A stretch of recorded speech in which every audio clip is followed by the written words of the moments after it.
Hello, everybody. Thank you for waiting. Just have a small technical difficulty, but we got it all sorted out now.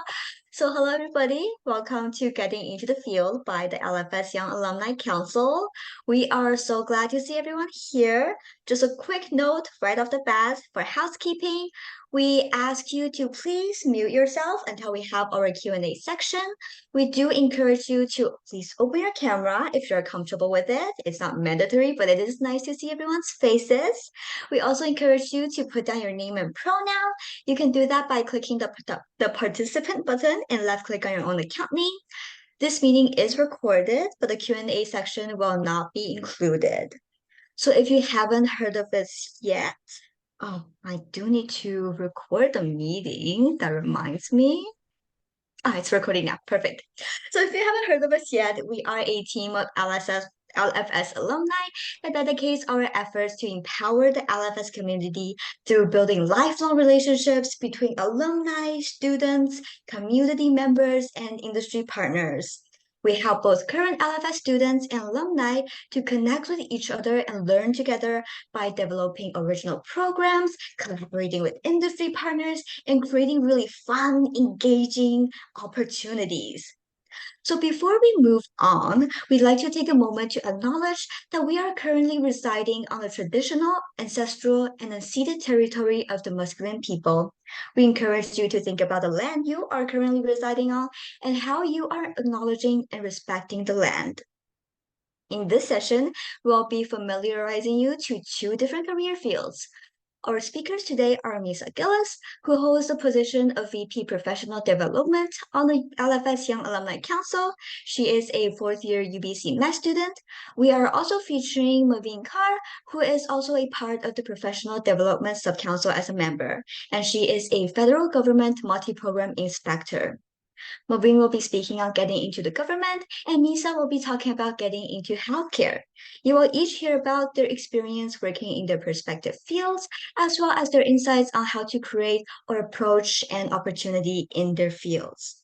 Each presentation will be about 10 minutes long. We ask you to please hold on to your questions until the end of both presentations, as we will be opening up two breakout rooms for you to directly connect with the speakers and ask any questions you may have. Without further ado, I will be passing the mic to Maveen.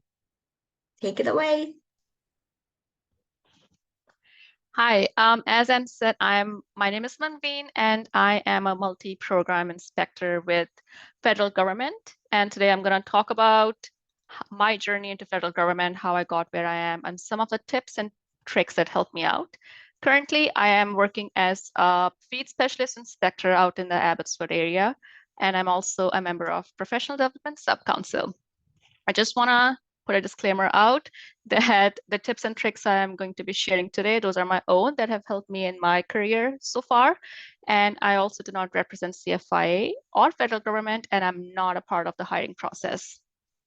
So a little bit about my journey and how I got where I am. I did my undergrad and my master's in applied animal biology at UBC. And during my undergrad, I got interested in research, and I participated and worked with different graduate students in my third and fourth year. And I decided to pursue it more. And I joined Dr. Ronaldo Seri's lab in the reproductive physiology and animal nutrition thesis in 2015. I graduated from there in 2017, and then I moved to Alberta right after that. And I worked in the animal feed industry for about 3 years as a formulation specialist. In 2021, I moved back to BC and I joined Canadian Food Inspection Agency as a meat inspector. And I've been here since then. Nikki asked me to think about and talk to you guys about what I love about my job.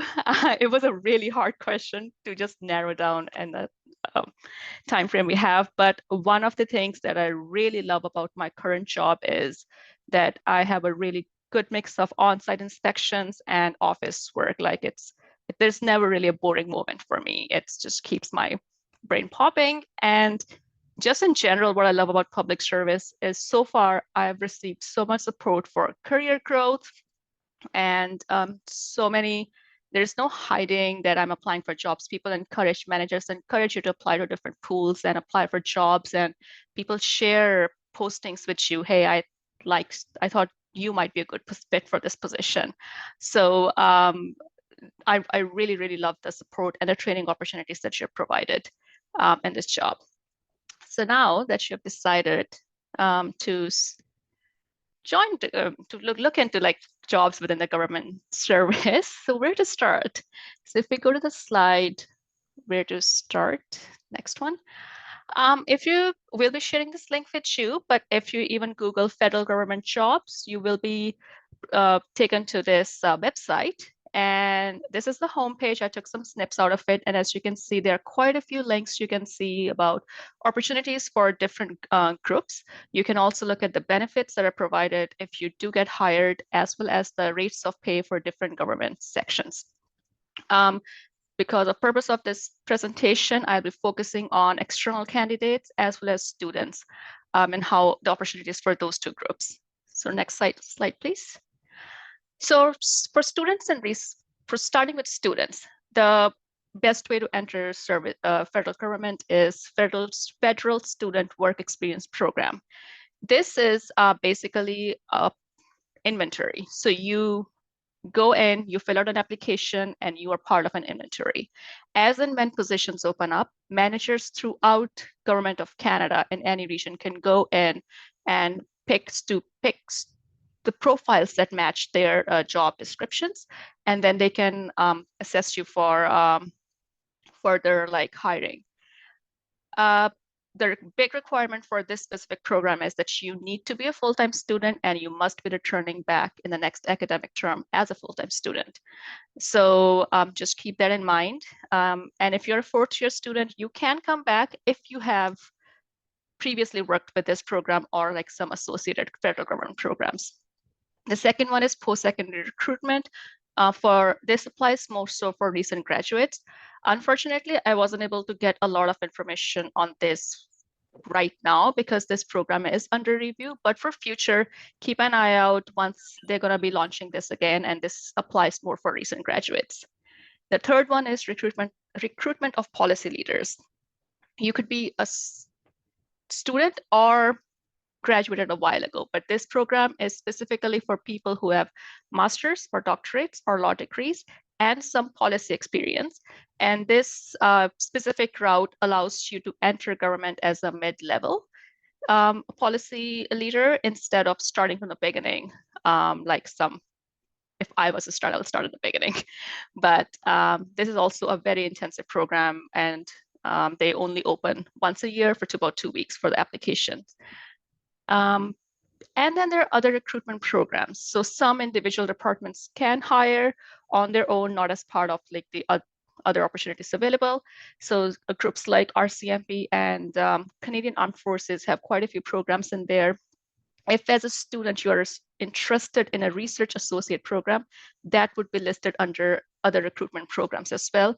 Last I checked, there were about 33 programs listed in there. So it's always good to go in and see what catches your interest. The positions range from unpaid to paid. For some require high school diplomas, some require you to have a doctorate. So there's a wide range of options available for students and recent graduates in this specific section. Next slide, please. If you're an external candidate like me, and you would probably go and you will click on Find Government Jobs. This will take you to this beautiful GC Jobs page. I took this picture yesterday, and as you can see, there are about 639 jobs open to public. You can narrow down the search further based on the languages you would be comfortable working in, the location, the salary ranges, or even organization, like what I personally work in CFI. If you only want to work in CFI, this research will narrow you down to like 13 posts only, or so on and so forth. So, and you can have multiple organizations you can pick in there. Next page. So you decided that you want to apply. The first step is you have to create an account. Doesn't matter if you're a student or an external candidate, you need an account to apply. So on the GC Jobs page, you will click on the login button and then you'll create an account. If you had created an account years ago and I did that and then I forgot about it, you can always go back and find your account, which is a very helpful option. It needs your some information to which you have to provide in your profile to find the account. But you create an account and then you'll come back in here and you'll log in, which takes you to the next slide, to this dashboard, like a homepage for your job application.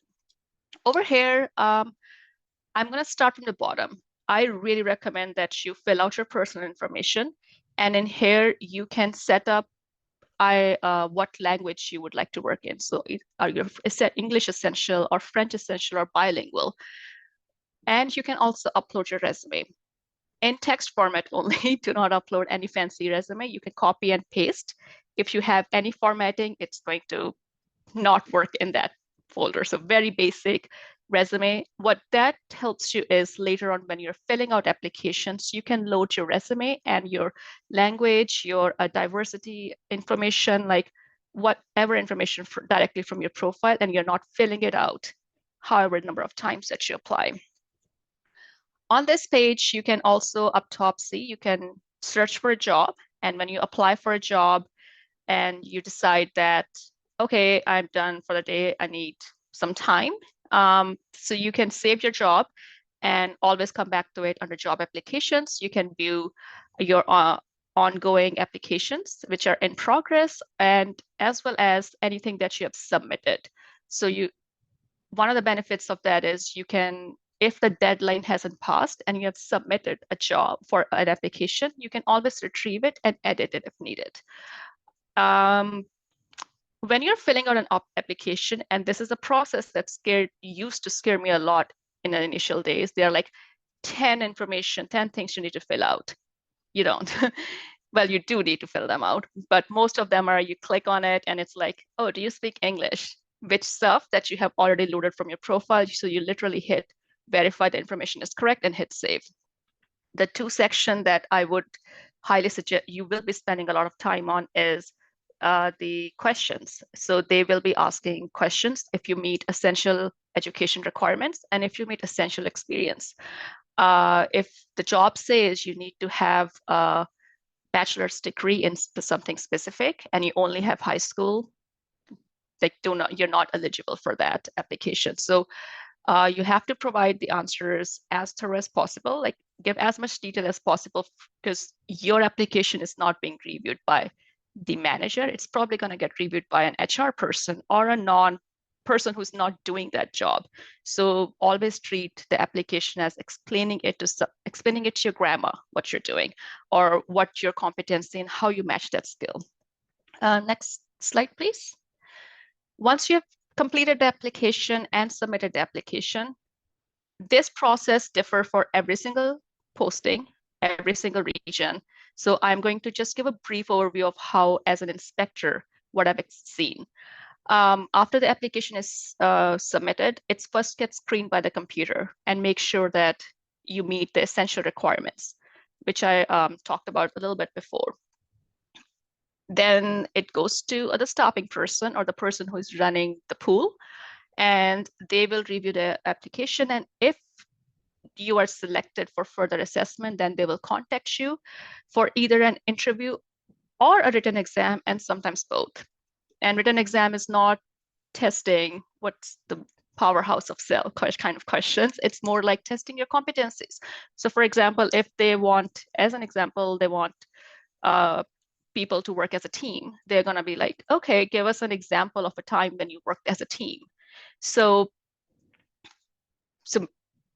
questions vary like that. Interview and ones that I've experienced personally are kind of along those lines, that they will be testing you on all those competencies at one level or the other. And if you're selected for, after that, you proceed on. There would be some security clearance required. There would be, if your job, like as an inspector, I do have some physical requirements. So I had to go in and make sure my vaccinations were up to date. If they were not, then I was given those. So like stuff like that, a lot of HR stuff to make sure you are settled. This process can take for a few months. It's a marathon. Do not get discouraged. Sometimes, yep, you never hear from them back, but sometimes you do, and it's a very long process. So go with that mindset that you're not gonna get hired within a month. And there are thousands of people applying. A couple of tips and tricks that have helped me along the way. On your job homepage, under your personal settings, you can set not under your personal, like under the job application section, you can actually save your searches as well as set up some email alerts. What that does is saves you time later on. So an example, like I don't need to look at 639 jobs when I apply. And as an internal candidate, I have access to internal postings as well. So I don't need to look at 2,000 jobs.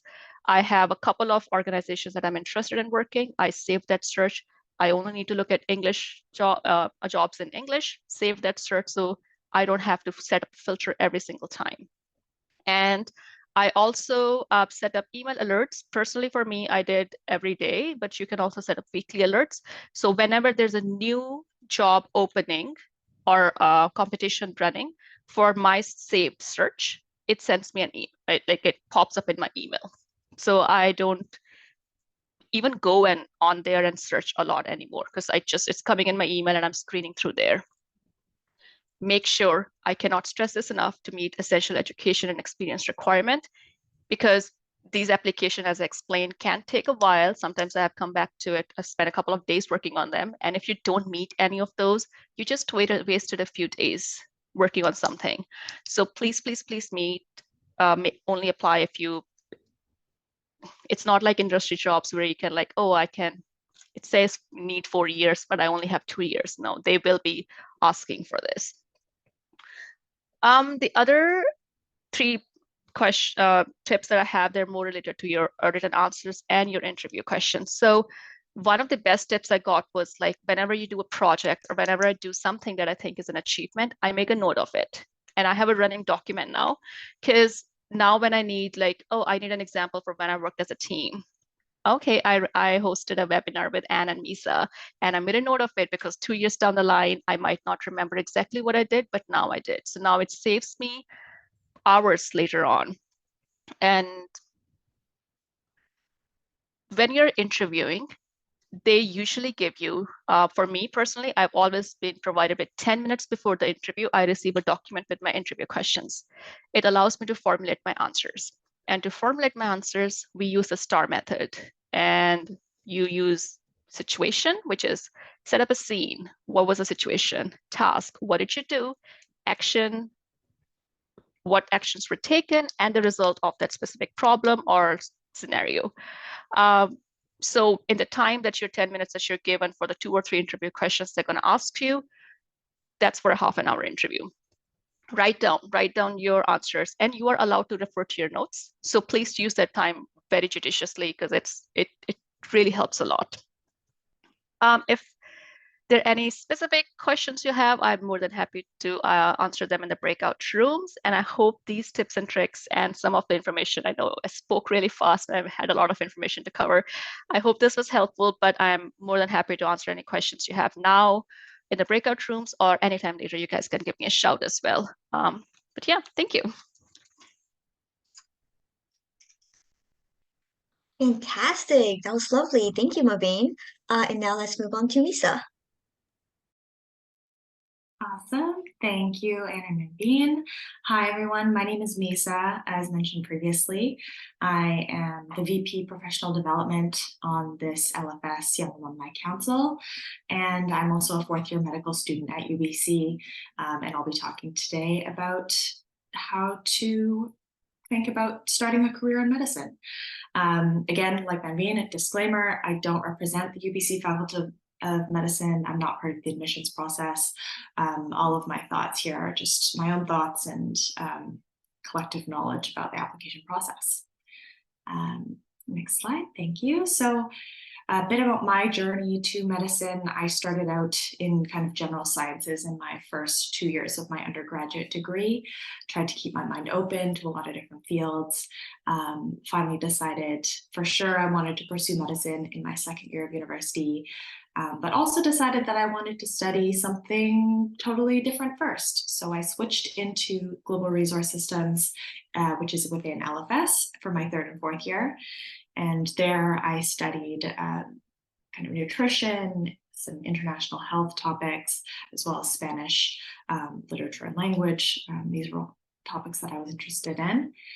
And I applied to medicine twice, once in my third year, and then again successfully in my fourth year of undergrad, and started medicine right after I graduated for my LFS degree, so in 2020.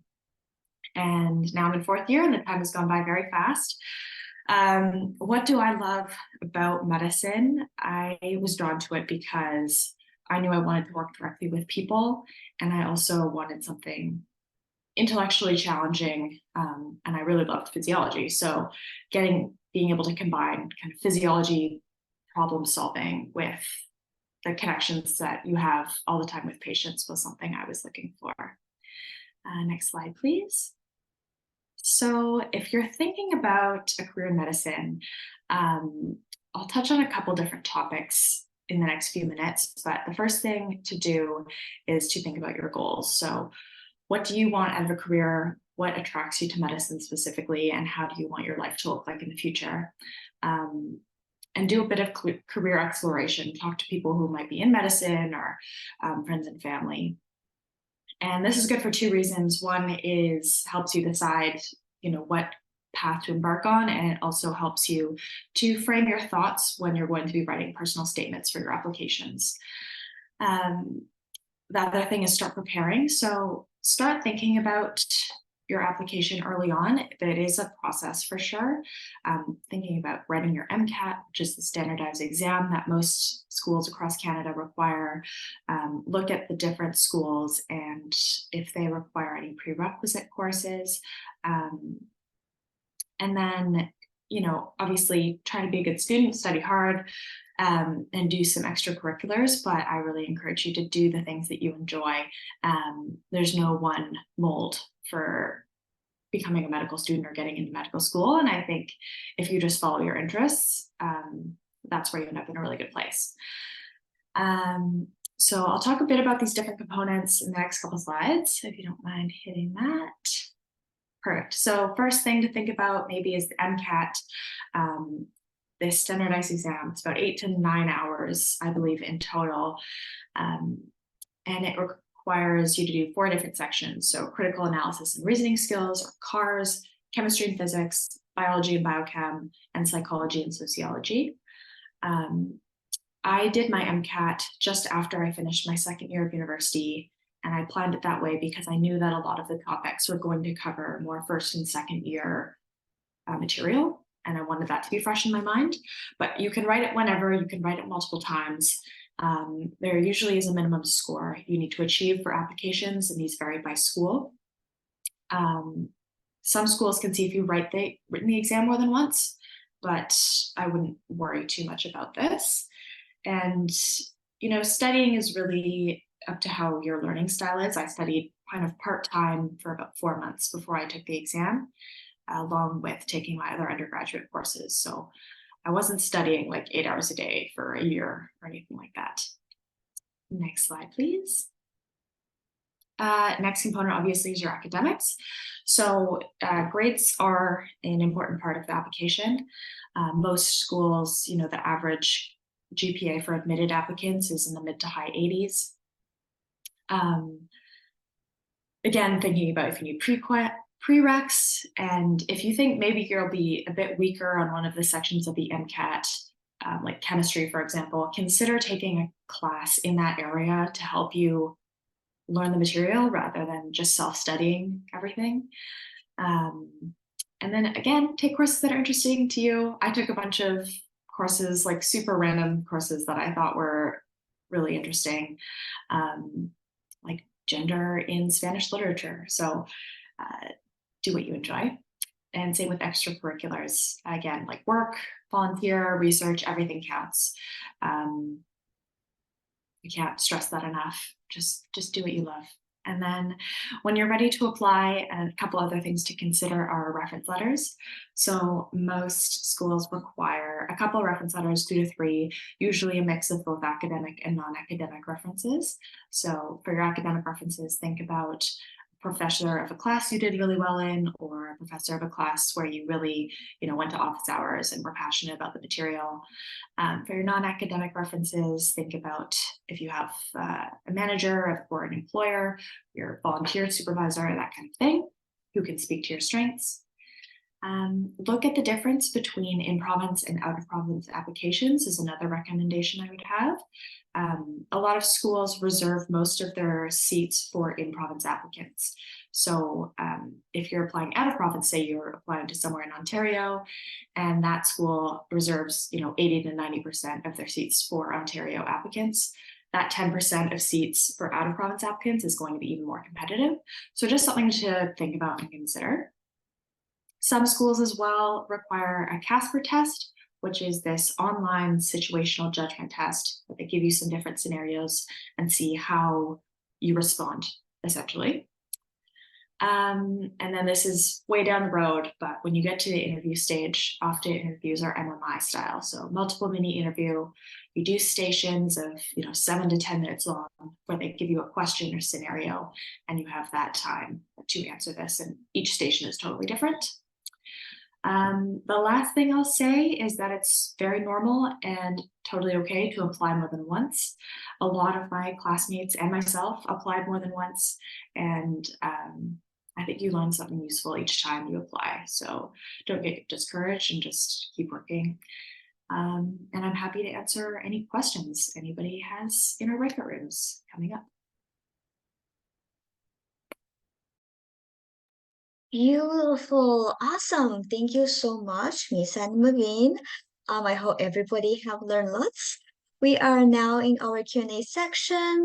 You should be able to see a button that says breakout rooms on your Zoom screen now.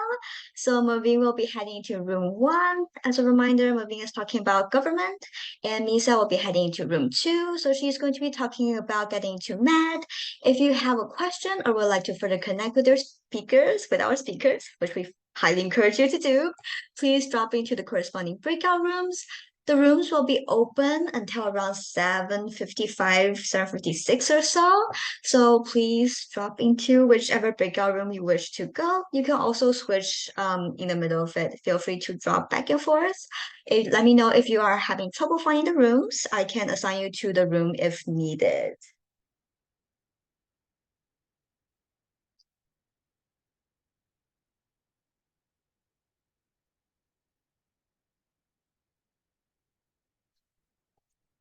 Awesome. See people are slowly dropping in. This is a great opportunity to talk with people.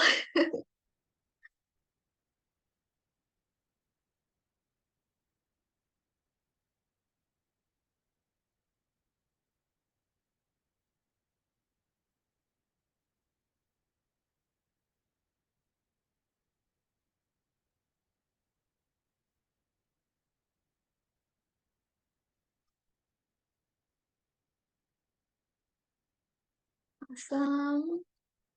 Angela, Ivy, Sandy, would you like to drop into one of our breakout rooms? You don't have to speak, you can just hang out. Yeah, sure. If you're I'll having give trouble Lisa selecting a a room, I can also just assign you to one. Oh yeah, I found the option here. Thank you for asking. Awesome, no worries.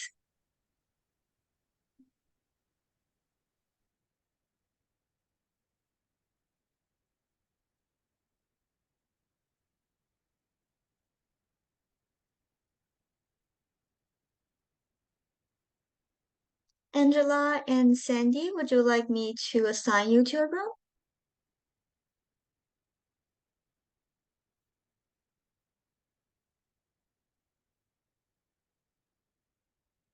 Oh, no worries at all. Totally okay, Sandy. Feel free just to hang out here if you don't want to drop into a room. That's totally okay.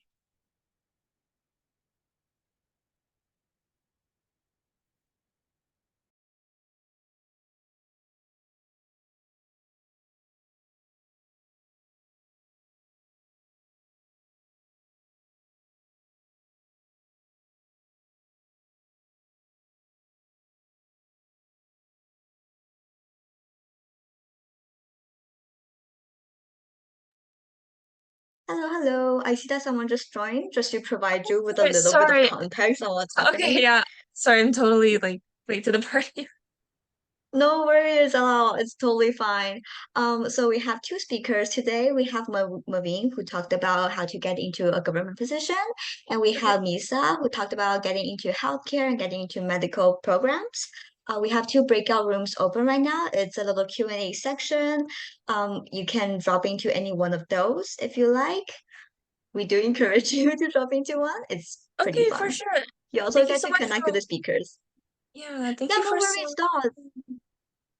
okay, maybe I'll join room 2 first. Thank you for welcoming me so nicely. My goodness, yeah. No worries at all. I totally understand. Thank you. Okay, see you later. Bye now. See you later.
You are all so fast. Don't worry, you still have a minute. We've exhausted our questions. Fantastic. That's good to hear.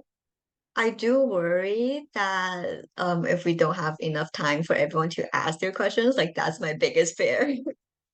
Always want to make sure that everyone get their information. No, for sure. All right, let's just give Maveen and everybody else a minute so they can slowly pop back in.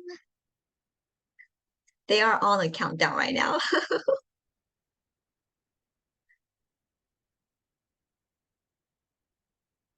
It's so lovely to see everyone.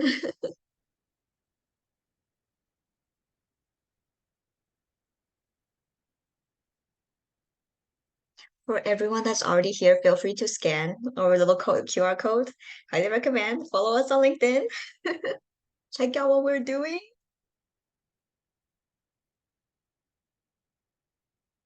We have some cool stuff happening in the future. Highly recommend.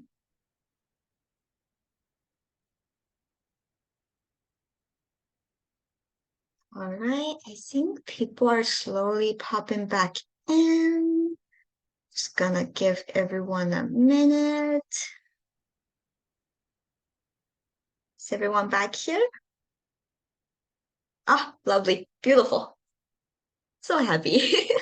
So welcome back, everybody. I really hope that everyone has enjoyed the session and gained lots of valuable insights. Before we say our final remarks, congratulations to Sandy Ho and Ethan Ma for winning today's prize draw. Each of you are getting a $15 voucher. We will be contacting you via the email you provided on your RSVP form. For everyone else, if you'd like to connect with us to hear about our future events, please do follow us on LinkedIn. The QR code is right there.